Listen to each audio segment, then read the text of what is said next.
Assalamualaikum warahmatullahi wabarakatuh. Waalaikumsalam warahmatullahi wabarakatuh. Bu Ika sudah mengirimkan link absen di grup, silakan diisi ya. Hari ini sudah bisa masuk semua? Ada yang tidak masuk? Sebelum memulai pembelajaran hari ini, kita berdoa dulu. Silakan ketua kelasnya untuk memimpin doa. Hari ini, tadi pagi, kalian sudah melaksanakan apa?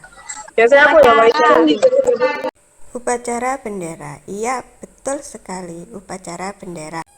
Waktu bendera dikibarkan, ya, kita memberikan penghormatan seperti ini ya, tangannya. Kalian lihat Bu Ika ya, saat memberikan penghormatan kepada bendera merah putih. Coba perhatikan tangan Bu Ika. Tangan ini membentuk apa? Membentuk sudut. Nah, hari ini kita akan belajar mengenai apa sih itu sudut. Nah, Bu Ika punya video pembelajarannya. Simak baik-baik ya. Selamat datang di kelas matematika bersama dengan Bu Ika. Hari ini kita akan belajar mengenai sudut dan cara pengukurannya. Simak baik-baik ya. Yang pertama, mengenai sudut. Tahukah kalian apa itu sudut? Sudut adalah daerah yang dibentuk oleh dua sinar atau garis yang saling berpotongan, yang titik pangkalnya berimpit atau sama. Perhatikan gambar berikut ini. Ibu akan beri nama sudut A, B, C. Perhatikan titik yang berwarna kuning. Titik kuning tersebut disebut titik sudut. Sedangkan garis BA dan BC itu disebut kaki sudut. Perhatikan area yang diberi tanda garis lengkung merah. Area ini disebut dengan daerah sudut atau besar sudut dan dinyatakan dalam derajat. Nama sudut gambar di samping adalah sudut ABC atau bisa disebut juga dengan sudut CBA. Kaki sudutnya adalah garis AB atau garis BC. Titik sudutnya adalah B. Yang kedua, kita akan belajar mengenai jenis-jenis sudut. Yang pertama yaitu sudut lancip. Besar sudut lancip kurang dari 90 derajat. Perhatikan gambar dari sudut lancip berikut ini. Contoh benda-benda di sekitar kita yang mempunyai sudut lancip, misalnya satu potong pizza, ujung pensil, ujung roket, dan ujung topi ulang tahun. Yang kedua yaitu sudut siku-siku. Besar sudut siku-siku yaitu 90 derajat. Coba kalian perhatikan gambar dari sudut siku-siku. Contoh benda di sekitar kita yang mempunyai sudut siku-siku bisa kita lihat pada benda yaitu televisi, kotak kado, bingkai foto. Sudut yang ketiga yaitu sudut tumpul. Ingat baik-baik ya, besar sudut tumpul lebih dari 90 derajat. Coba kalian perhatikan gambar dari sudut tumpul berikut ini. Contoh benda di sekitar yang mempunyai sudut tumpul, misalnya jam dinding dan laptop. Coba kalian perhatikan garis lengkung yang ada pada jam dinding maupun laptop. Itulah yang disebut sudut tumpul karena besar sudutnya lebih dari 90 derajat. Yang keempat yaitu sudut lurus. Besar sudut lurus yaitu 190 derajat. Coba kalian perhatikan gambar dari sudut lurus berikut ini. Nah, benda di sekitar kita yang menunjukkan sudut lurus antara lain bisa kita temui pada jalan raya. dan juga jam dinding yang menunjukkan pukul 6 tepat. Yang kelima yaitu sudut refleks. Besar sudut refleks lebih dari 180 derajat dan kurang dari 360 derajat. Coba kalian perhatikan baik-baik gambar dari sudut refleks berikut. Coba perhatikan contoh gambar dari sudut refleks berikut ini.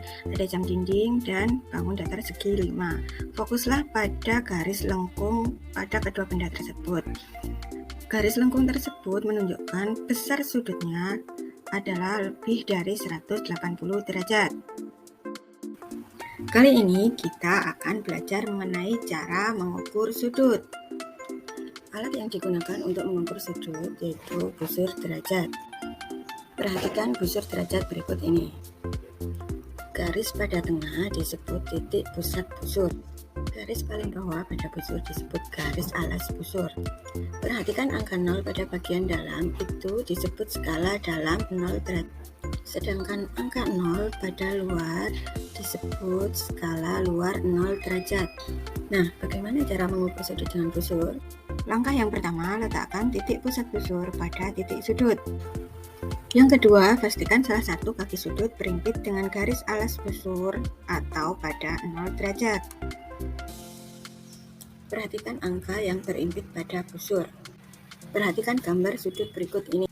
Letakkan titik sudut berimpit pada titik pusat busur.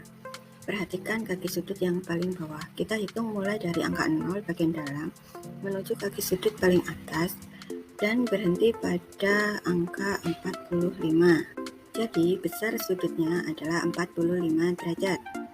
Perhatikan contoh sudut yang kedua berikut ini. Letakkan kembali titik sudut berimpit pada titik pusat busur. Kita hitung mulai kaki sudut yang paling bawah pada angka 0 bagian dalam menuju kaki sudut paling atas dan berhenti pada angka 110. Jadi besar sudutnya adalah 110 derajat. Nah, itulah kelas matematika kita hari ini. Kita sudah belajar mengenai pengertian sudut, macam-macam sudut, dan cara mengukur sudut. Semoga tayangan ini dapat membantu anak-anak memahami materi tentang sudut. Terima kasih sudah menonton. Assalamualaikum warahmatullahi wabarakatuh. Nah, anak-anak, itu tadi pembelajaran tentang sudut. Nah, dari video itu kalian akan tahu apa sih yang dimaksud dengan sudut. Perhatikan gambar segitiga sama sisi berikut. Sudutnya ada berapa anak-anak? 3. Disebut sudut apa bangun segitiga sama sisi ini? Sudut lancip. Perhatikan ya, kalau garis ini ditarik seperti ini, itu disebut sudut siku-siku. Separuh. Lah, kalau separuh dari sudut siku-siku itu berapa besar sudutnya? Kalau sudut siku-siku berapa besarnya? 90 derajat. Lah, kalau separuh berapa berarti?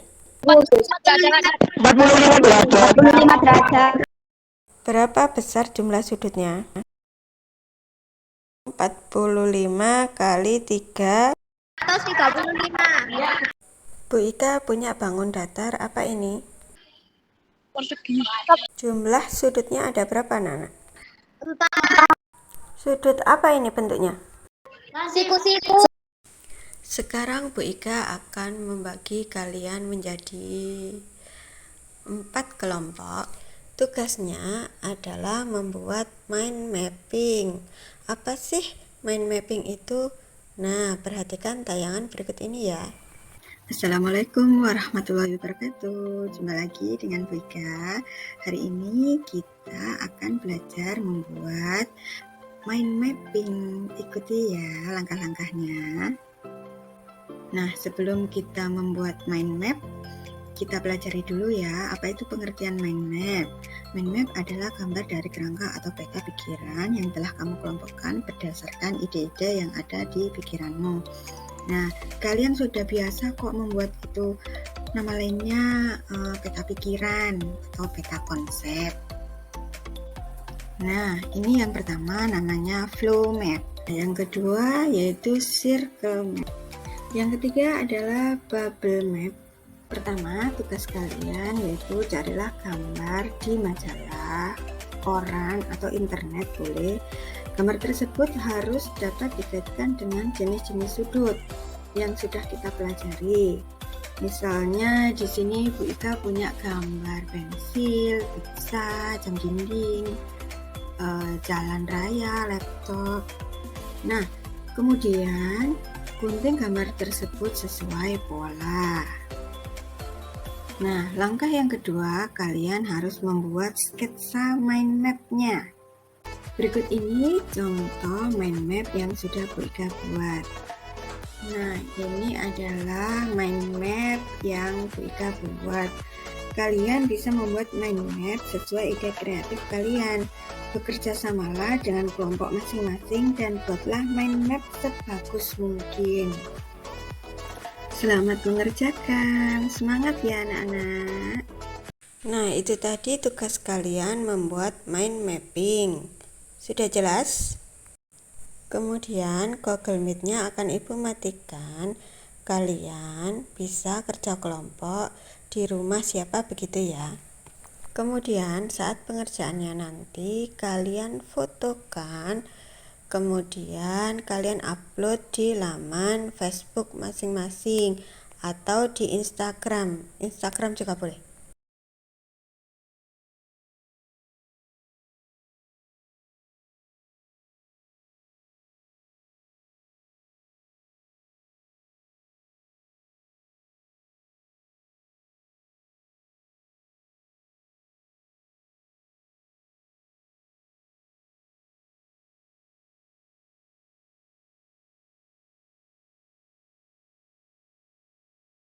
Anak-anak, kalian kan kemarin sudah membuat mind mapping. Apakah ada kendala? Tidak. Tidak. Nah, sekarang waktunya untuk mempresentasikan hasil kerja kalian. Dimulai dari kelompok 1. Perhatikan ya, perhatikan. Lalu kelompok yang lain memberi tanggapan. Warahmatullahi wabarakatuh. Nama saya Faris dari kelompok 1 yang beranggota saya, Galang, Dela, Dinda, Nini, dan Kiki. Di sini saya ingin presentasi yaitu membuat mind mapping. Ini adalah roadmap. Di sini ada nama-nama sudut dan besar sudutnya. Yang pertama adalah sudut lancip. Besar sudutnya adalah kurang dari 90 derajat atau lebih tepatnya 30 derajat. Contohnya adalah topik ulang tahun. Kita mempunyai 5 sudut. Sudut yang pertama sudut lurus, yakni yang mempunyai besar sudut 180 derajat. Sekian, terima kasih. Wassalamualaikum warahmatullahi wabarakatuh. Alhamdulillah, semua sudah presentasi hari ini. Kalian hebat.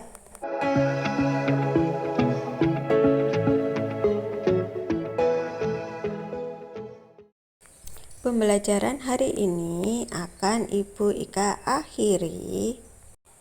Tapi sebelum itu, Bu Ika mau tanya, apa saja yang kalian pelajari hari ini? Tentang sudut dan tentang mind mapping. Lalu jenis-jenis apa tadi? Sudut. Kita akhiri pembelajaran hari ini. Untuk ketua kelasnya tolong dipimpin berdoa. Siap, gerak. Berdoa mulai. Anak-anak, pembelajaran hari ini sudah selesai. Terima kasih sudah menjadi anak yang hebat. Kita akan bertemu lagi pada pembelajaran berikutnya. Ibu akhiri. Wassalamualaikum warahmatullahi wabarakatuh. Waalaikumsalam.